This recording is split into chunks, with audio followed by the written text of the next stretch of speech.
أعوذ بالله من الشيطان الرجيم بسم الله الرحمن الرحيم ما كان محمد أبا أحد من رجالكم ولكن رسول الله وخاتم النبيين وكان الله بكل شيء عليما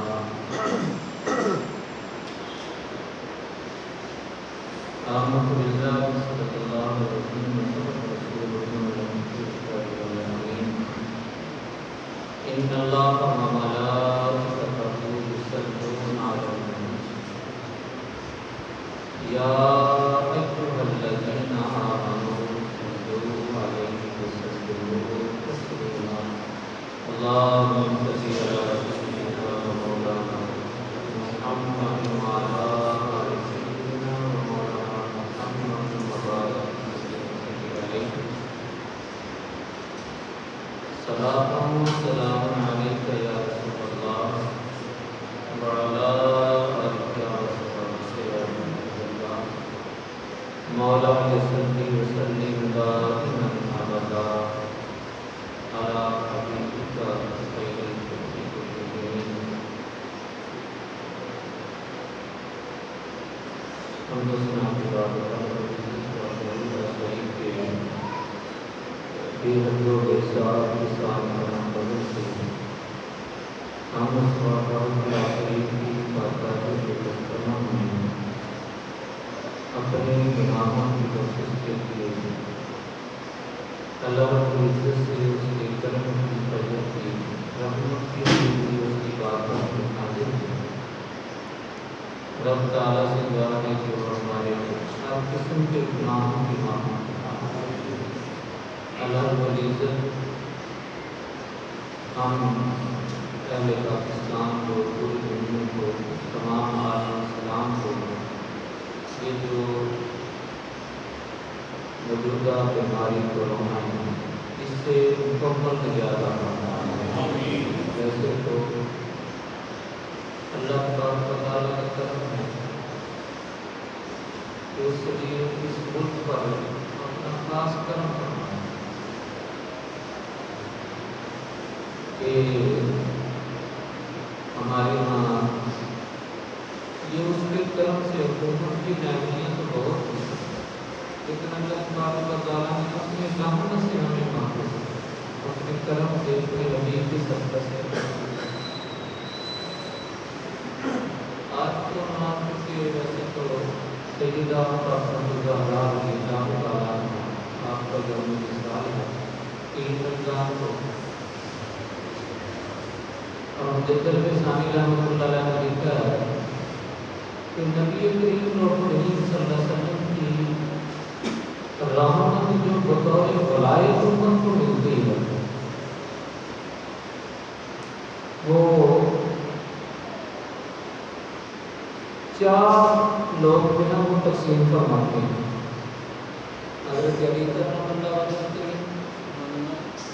حسنین کریمین اور سیدہ فاطمہ الزہرا رضی اللہ عنہا۔ رب تعالیٰ سے دعا ہے کہ رب تعالیٰ ہمیں اس گرامی کے کرم سے فیض سے حصہ عطا فرمائے۔ سیدہ فاطمہ الزہرا کی وفات صرف 24 سال کی عمر میں ہو گئی، ایک روایت میں مطابق 36 ہو گئی۔ اتنی چھوٹی عمر میں وفات ہوئی، اس دنیا سے پردہ اٹھایا اور رب تعالیٰ نے نوازا اتنا زیادہ ہے، کرم اتنا زیادہ کیا ہے کہ قیامت تک کے لیے دنیا کو فیضبان نہیں عالم ارواح ہے۔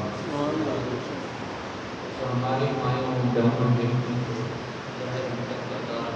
کی ضرورت ہے اور ہمیں بھی چاہیے اپنے گھروں میں ایسی کتابیں ایسے رکھنے سے لے کر آئیں جو سیدہ فاطمہ الزہرا، سیدہ عائشہ صدیقہ، حضرت مریم کہانیاں بھی اسی قسم کی سنائیں، ان کی سیرت سنائیں یار، تاکہ دنیا کا بھی فائدہ ہو اور آخرت کا بھی فائدہ ہو۔ اور دوسرا موضوع کے ختم نبوت کے اور حوالے سے ہے۔ تو یہ حکومت جو ہے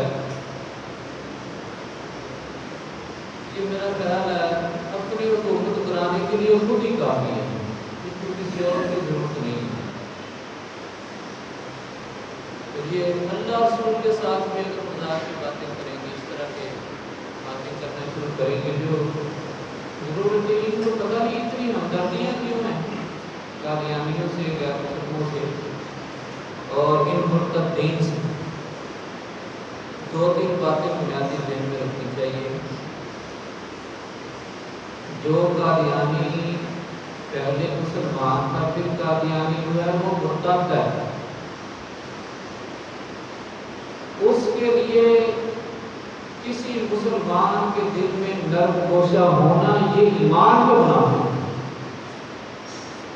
اگر وہ نرم گوشہ رکھتا ہے تو پھر اس کا اپنا ایمان باقی نہیں بچے گا، اور دوسرے جو ان کی اولادیں ہیں ظاہر ہے وہ بھی کافر کے حکم میں بدترین کافر ہیں، جنہوں نے نبی کریم صلی اللہ علیہ وسلم کی نبوت پر ڈاکہ ڈالا۔ اب ان میں نرم گوشی کیوں ہیں اتنے؟ میں صرف دو باتیں آپ کو بیان کرتا ہوں کہ یہ کچھ اصلیتیں ہوتی ہیں، کچھ کام ہوتے ہیں جو حرام ذات اور ناجائز اولادیں ہوتی ہیں، ان کے چہروں پر نہیں لکھا ہوتا۔ یہ پچھلے اس میں نے وہ قصہ بیان کیا تھا محمود غزنوی رحمۃ اللہ علیہ کا، کہ ایک وزیر نے مشورہ دیا اس کی گردن اڑا دو، دوسرے نے کہا اس کو کتوں کے آگے ڈال دو، اور ایاز نے کہا تھا معاف کر دو۔ تو سامنے بابا جی نے تینوں کے جواب میں کہا تھا تو نے ٹھیک کہا، تو نے ٹھیک کہا، تو نے ٹھیک کہا۔ محمود غزنوی نے پوچھا بابا جی آپ نے کیوں ٹھیک کہا؟ کہا اس لیے کہ جس نے گردن اڑانے کا کہا تھا یہ قصائی کا بیٹا ہے، اور یہ جو کتے ڈالنے کا کہا جس نے، اس کا باپ پہلے بادشاہ کے کتے نہلاتا تھا۔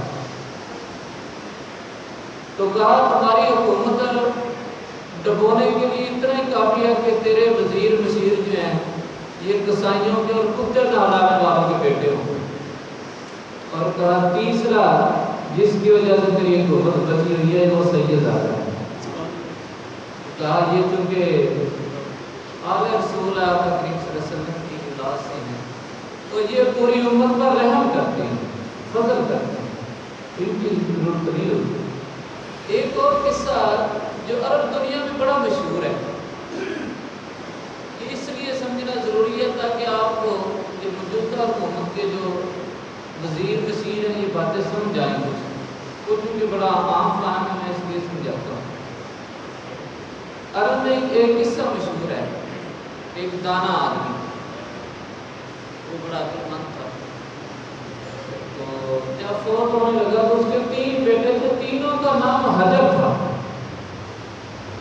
اب عرب میں چونکہ رواج تھا بادشاہ فوت ہونے لگتا تھا اس کو بھی تقسیم کرتا تھا، وہ بتلا جاتا تھا کہ میری جائیداد سے کس کو کتنا حصہ ملنا ہے۔ تو وہ آخری وقت میں جب اس نے وصیت کی تو تینوں بیٹوں کے نام حجر تھے، تو اس نے کہا کہ ایک حجر کو حصہ ملے گا، دوسرے حجر کو حصہ نہیں ملے گا، اور تیسرے حجر کو بھی حصہ ملے گا۔ اتنا کہہ کر وہ فوت ہو گیا۔ اب یہ فیصلہ کرنا کہ ان تینوں میں سے محروم کون ہے، تو وہ زوجہ بڑی پریشان ہوئی، اس نے تینوں بیٹوں کو بھیجا کہ جاؤ جو فلاں قاضی شہر جو ہیں، جو فلاں عالم دین قاضی شہر ہے اس کے پاس چلے جاؤ، وہ تمہارا فیصلہ کرے گا، پھر مناسب تقسیم کر لیں گے۔ وہ تینوں چلے گئے۔ جب وہ گاؤں سے شہر کی طرف آ رہے تھے تو راستے میں ایک بندہ ملا، یہ بھی ذہن میں رکھیں کہ ہم کہتے ہیں فلاں بڑا عقل مند ہے، عقل مند صرف وہ ہے جو رب تعالیٰ کی رضا کو حاصل کرنے کی کوشش کرتا ہے، مشورے بھی ایسے ہیں۔ تو جس کو اللہ اس کے رسول کا پاس نہیں ہے وہ بیوقوف اور جاہل ہے، چاہے پی ایچ ڈی کی ڈگری ہو۔ یہ تینوں جب جا رہے تو ایک بندہ دیہاتی پھر رہا تو اس نے کہا میری اونٹنی گم ہو گئی۔ تو پہلا بولا کہ کیا تمہاری اونٹنی جو تھی وہ بینگی تھی؟ اس نے کہا ہاں بینگی تھی۔ دوسرا جب بولا کہ تمہاری اونٹنی کا ایک پاؤں جو تھا وہ لگڑا کر چلتی ہے؟ اس نے کہا ہاں۔ اس کا مطلب ہے میری اونٹنی کا پتہ ہے۔ اور تیسرے نے کہا تمہاری اونٹنی اس کی دم کٹی ہوئی تھی؟ اس نے کہا ہاں۔ یہ تو تینوں نشانی تمہیں پتہ ہوگا۔ تو تینوں نے کہا کہ ہمیں پتہ نہیں ہے، لیکن ہم یہ جو جہاں سے گزر کر آ رہے ہیں صرف رستے سے اندازہ لگایا ہے۔ پہلے حضرت نے کہا کہ میں نے بینگی اس لیے کہا کہ اس رستے پر دونوں طرف ہی چارہ ہے، لیکن اس نے صرف ایک طرف سے کھایا ہوا ہے، جس سے میں سمجھا کہ وہ بینگی ہے، اس کو ایک آنکھ سے صحیح نظر نہیں آتا۔ اور دوسرے نے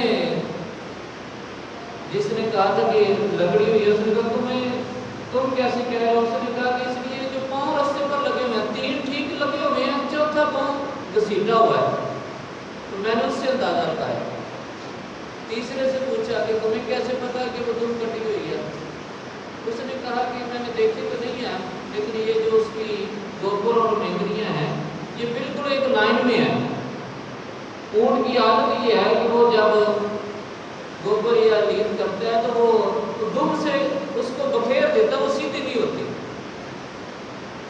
یہ تینوں حضرت جب قاضی شہر کے پاس پہنچتے ہیں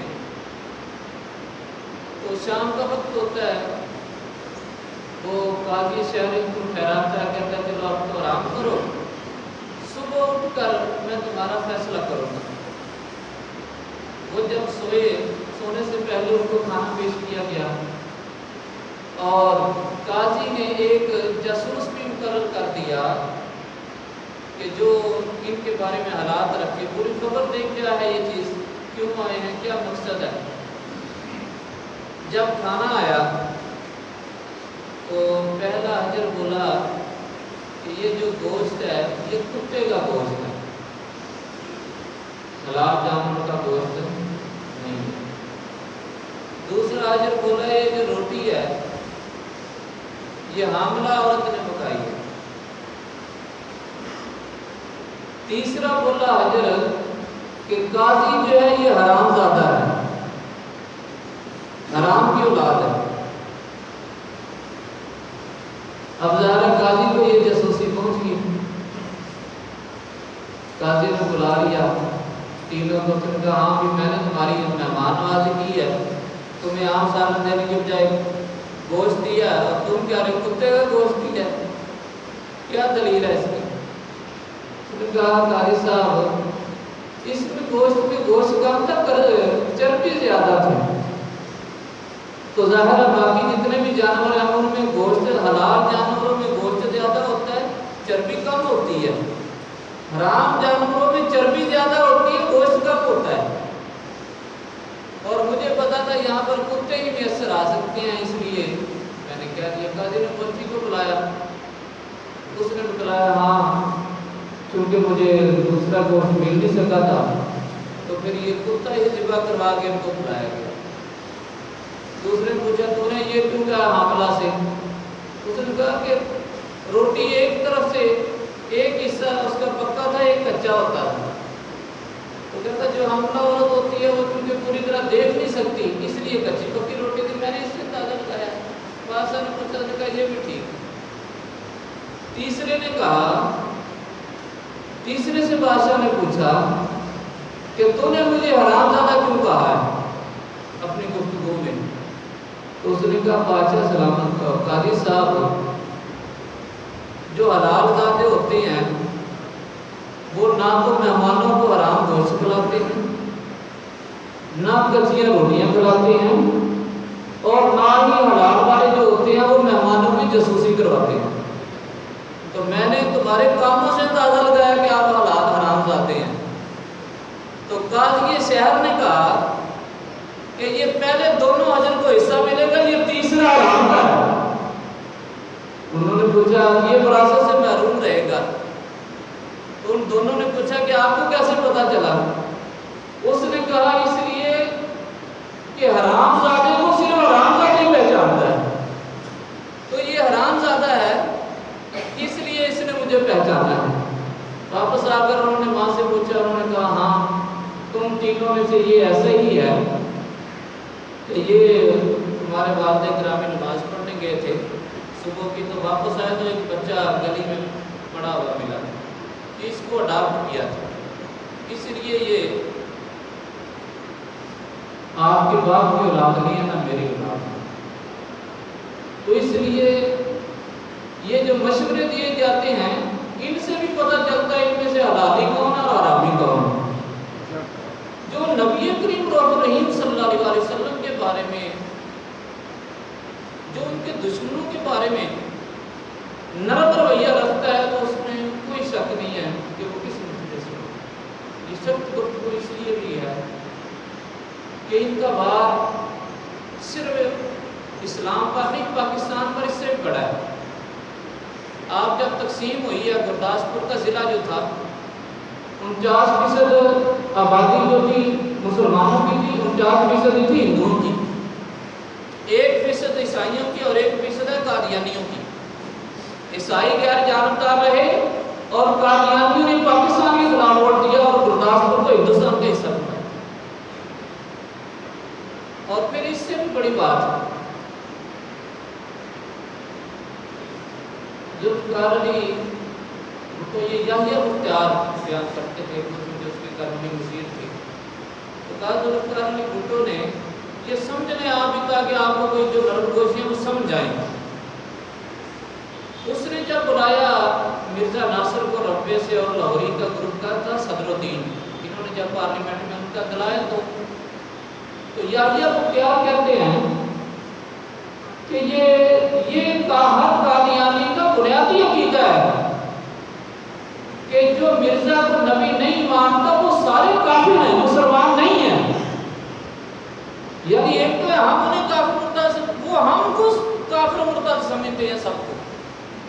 تو کہا مرزا ناصر کے بار بار بیان سننے کے بعد بھٹو پانی پیتا تھا اور ساتھ یحییٰ مختار کو پوچھتا تھا کہ یحییٰ یہ تو مجھے بھی مسلمان نہیں سمجھتے، یہ واقعی مجھے بھی مسلمان نہیں سمجھتے، اس کے دلائل سے تو یہ لگ رہا ہے۔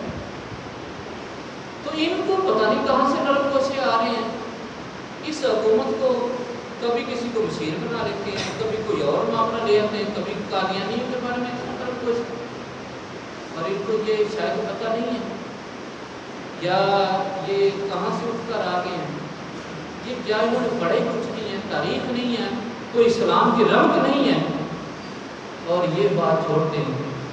اس خطے کی جو تاریخ ہے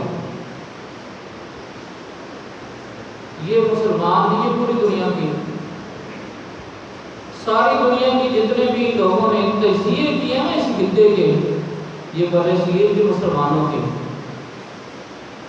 انہوں نے ہر ایک نے آخری تجزیہ یہ کیا ہے، آخری تجزیہ ان کا یہ ہے، انہوں کا ہر بات گوارا کریں گے، لیکن جب ان کے نبی کی ناموس کی بات آئے گی تو پھر یہ جانے قربان کریں گے، کوئی درمیانی بات نہیں۔ تو یہ 90 سالہ جدوجہد ہے جب کافر ان کو قرار دیا گیا، اور یہ لاہور شہر کا واقعہ ہے۔ 1954 میں ختم نبوت کے جب جلوس نکلتے تھے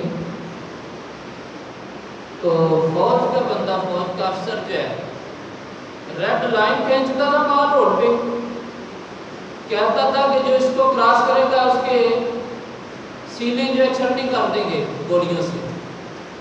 وہ جیسے ہی ریڈ لائن لگاتا تھا 100 نوجوان آگے بڑھتا تھا اور سینے میں گولیاں کھاتا تھا۔ اس نے 100 لائنیں کھینچی، ہر دفعہ 100 نوجوان نے گولیاں کھائی اور 10,000 نوجوان قربانیاں پیش کی۔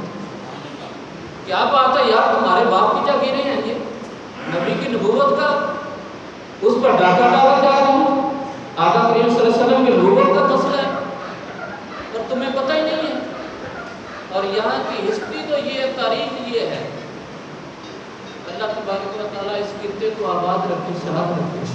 آقا کریم صلی اللہ علیہ وسلم نے فرمایا تھا مجھے ادھر سے خوشبو آتی ہے، ٹھنڈی ہوا آتی ہے، محسوس کرتا ہوں.